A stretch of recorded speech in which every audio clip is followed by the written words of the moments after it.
let's call some sellers. Just so you guys know, like, this is not scripted. I don't even know if these people are going to answer. I hope they do. And that's why I wanted to make sure and go over that deal in Arizona that was a lead that came in yesterday in case some of these people don't answer. Like, I haven't set anything up. You're showing people what this is really like. It's not like they answer and they're just like, hey, how you doing, sir? What can I do? You gotta call a couple times. But as you do that, I'll write down kind of the steps you're taking. So Jody Davis is her name. I don't know if I'm allowed to say that or not. She came in as a lead this morning, and it is Upland. Well, the street is Upland Ridge, Northwest Conyers, Georgia. Oh, bro, I do a lot of advertising in and around Atlanta, and this is a suburb of Atlanta. I love Atlanta. Great market, great wholesale market, a lot of cash buyers, a lot of investors, a lot of hedge funds, a lot of all the above. I grew up right there, brother. I grew up in Marietta, Georgia. Oh, that's right. I knew that. Let's call her, man. What's up? Let's call her. As we're talking, I'll probably get like Zillow, Redfin, Realtor.com open and stuff. But let's call her, see if we can get on the phone first. That just makes it real when you're looking at something or when you're talking to them. Hello. Hello, is this Jody? Who's calling? Jody, my name is Lane. I am calling because you had filled out some information on one of our websites about your property that you're trying to sell on Upland Ridge. Yes. How are you today? I'm fine. Good. Well, Jody, I wanted to reach out. I appreciate you finding us. What can you tell me about what you got going on there with that property? I'm not sure what you're asking. Well, just tell me a little bit about it. I want to sell it. Like, what? Okay. I mean, do you have a timeline that you're looking to do that in? The sooner the better. Okay. Well, you came to the right place. We are a cash buyer, so, we can close quick. We can buy it as is. Obviously, there's no real estate commissions or closing costs involved in it. So is the property currently vacant? Is it something you're looking to do quick? No, I live in the property. Okay. So do you already have another place to go and to live, or are you looking to like maybe rent back after we close for a little while until you find a place to go? Yeah, I would probably need like 30 days after the closing date to be able to move out. Okay. Well, we can accommodate. I kind of just wanted to see like maybe a quote that you guys can give or something. I don't know. If you guys could give a quote. Yeah. No, totally understandable. What's got you moving? Me and my ex-fiance bought the house together anymore, so we're just trying to sell it. So we can part ways. So is he on title? I'm sorry, what was that? Is he on title? Like, is he an owner of the home as well? Yes. Okay, so... And he's willing to sell also. Okay, he's on board? He's willing... Yeah, he's on board. I just wanted to get a quote on how much you guys offer. Because we already got a quote from Open Door, but I saw this ad on... I think YouTube, and it was telling me you guys do quotes too. So I just wanted to see who was the better option. Yeah, no, we definitely do. What did Open Door offer you? $213. Okay, so I've sold a lot of houses to Open Door, and I know how they operate. And just out of curiosity, have you made sure that's like the net number to you? Because a lot of times they'll give a price, and then if you accept it, then they take out all their fees out of that number. Yeah, he told me the fees were... I can't remember. He told me the fees or something like that. I think it was like $3,600 or something. So is that number, the 213, is that after they've taken out the fees? No, that's before they take out the fees. Okay. And so what would be the net to you? Currently, we owe $163 on the house. Okay. Well, I was trying to get to the bottom of what Open Door's offer was. So if they said 213 and then there's how much in fees off of that? I think it was like $3,000, he said, after all the fees. So it would be like $210,000, maybe $209,000 that they would give us. Okay. And have they been out to see the property yet? No. Okay. Yeah. We got an appraisal, and currently the appraisal is $230,000. 230. Okay. Yeah. And how's the overall condition of the home?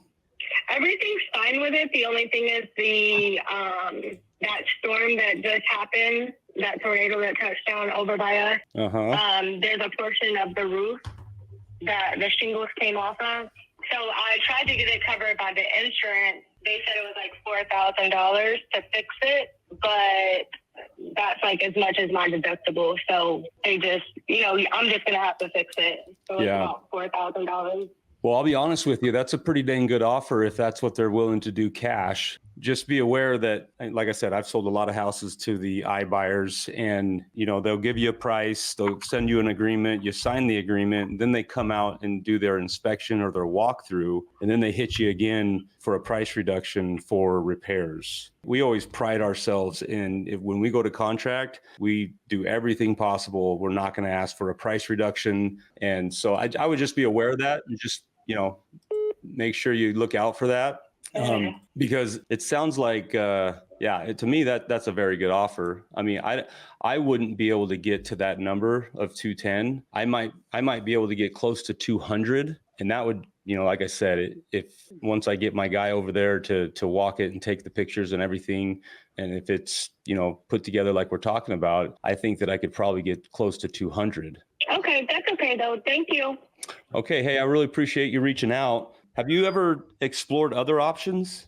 Oh, I got hung up on. That girl was sassy, bro. Yeah, that was good, guys. That's what you call a smooth operator. That was great. Man. Good job, bro. She kind of rattled you a little bit in the beginning, dude, because she's like, "What are you talking about?" You're like, "I think my question was pretty clear. Tell me what the problem is." But she was like, "What are you talking about?" That's open doors hard to compete with, but I mean I've done it so many times, time and time again. It's like they give that price and they don't tell the owner that their fees are going to come out of that, and then they also don't have any estimated rehab. So once they sign the agreement, then they go out there and they do their inspection. They're like, "Oh, well, we need $25,000 for repairs." So what's the plan on this one? I would definitely. This is definitely a motivated seller, mainly because of the situation. And I wrote it down, everybody, if you guys didn't see it. She broke up with her ex. So they broke up. She has an ex-fiance. They want to sell. He's in the hospital. We didn't really go too deep into that, which is fine. But there's obviously something going on. They probably need the money. She owes $163. She got an appraisal at $230. I don't really care about appraisals. I'm sure the ARV of this property, without looking at it, maybe it's like $250, $260 or something. So I mean, Redfin's got a 261. Right. So like even to get you close to 200 on a cash, it'd probably be tight. Honestly, I was throwing it out there kind of to gauge her response to see if like there's any discussion after she has her open door offer. And yeah, no, for sure. And was really interested. Like 200 is still pretty close to the 210, and she's like, "Okay, thank you." Like there's something, I don't know. There's something going on. Do you mind if I give you a critique, Lane, or no critique? No, please. I don't want to roast you. Please. And same with me when I make calls, critique me. I would just. When you called her, it sounded like she might have been in the middle of something, or she was just like kind of like what? Like, oh, dude, you're right. You're totally right. I should have asked if this was a good time. That's the one thing I would recommend, because you kind of went right into it, and I feel like you almost yourself. I could feel like maybe you felt like, I got to get through this quick.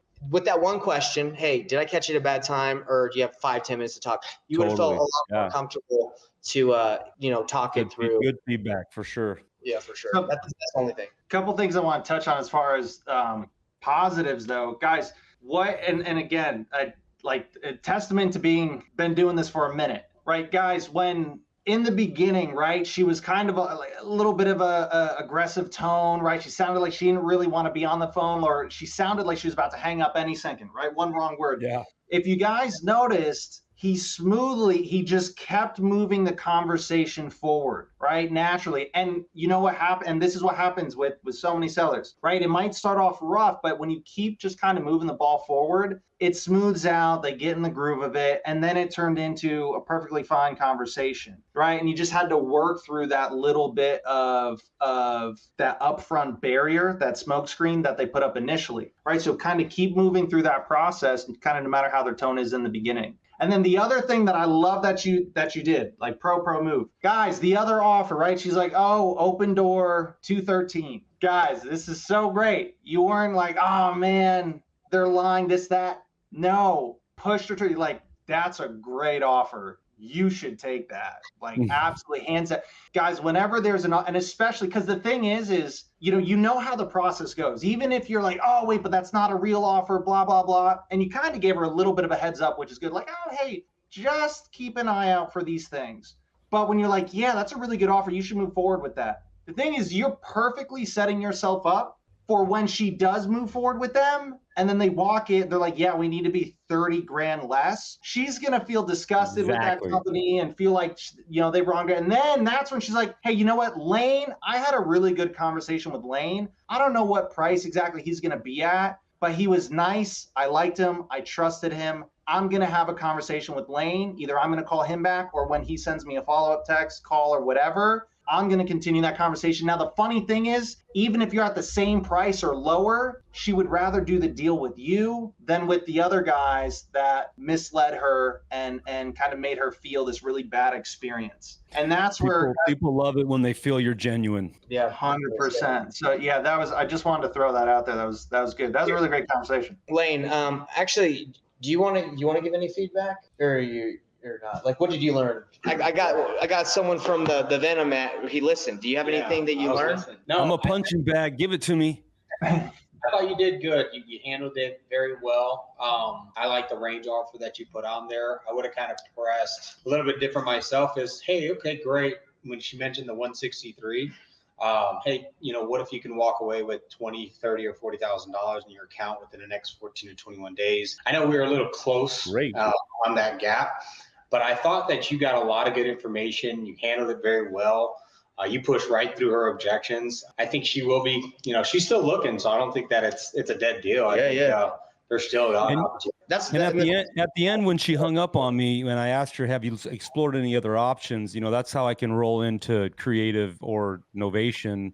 Right. But I got hung up on. But sub 2 and seller finance is very difficult in a breakup. You got ex-husband, ex-wife. They don't want to be tied. And they want their money, right? They want their money, and they're like, nah, you ain't making payments to us. Like, we're done. Get us out of here. So Lane, this is really good, because this situation that we all just saw, it happens a lot, because you just talked to someone that was motivated. I would say, like, yes, pursue this, but it kind of ended kind of like either she just hung up. I was kind of rude a little bit, to be honest. What are you going to do now? Would you call her again tomorrow and just act like that didn't happen? Would you text her and say, hey, sorry, I might have caught you at the wrong time, but I still have a couple questions. What's your plan? She is definitely going to be in my follow-up campaign until she opts out. So I put them in my follow-up, and yes, I will call her. I'll probably give her more than a day. I'll probably give her a couple days and just see how it's going with that offer with Open Door, and just say, hey, I'm here. We're, love to give you a final offer if anything happens. So, and then she'll be in my follow-up.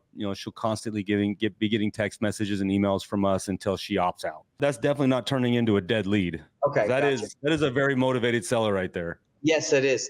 One thing that I would do if I were you, if this was my lead, I would text her right now and just like, hey, sorry, it seemed like I might have caught you at a bad time. I am really interested in the property still, and there's a couple options I didn't explain to you how I can buy properties. Love to hop back on in a couple days, or after you get your final offer from Open Door. Love to, be of any service. I think something like that. I will do that.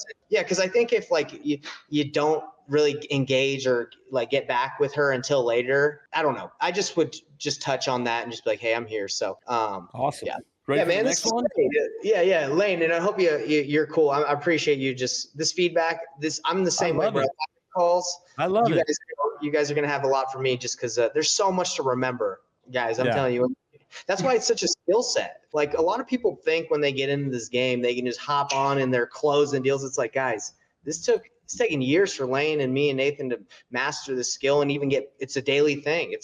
No one is born a great salesman, right? Some people can be born at communicating and talking well, but being a salesman, it's practice. Like, you talk to the best sales guys, they practice every day. So just, if you don't feel like you're good, it's okay. It takes practice and it takes time. 100% agree. Hey everybody, what's up? It's Nathan Payne, and for the first time ever, we just released this insane training bundle that has literally everything that I've learned from doing a combined 4,000 deals in real estate, all from starting with absolutely no previous business background experience or any real estate experience. Plus, there's over $19,000 worth of free gifts that we're throwing in, all for an insanely low price. If you want to get your hands on this, be sure to click the first link on the description below right now.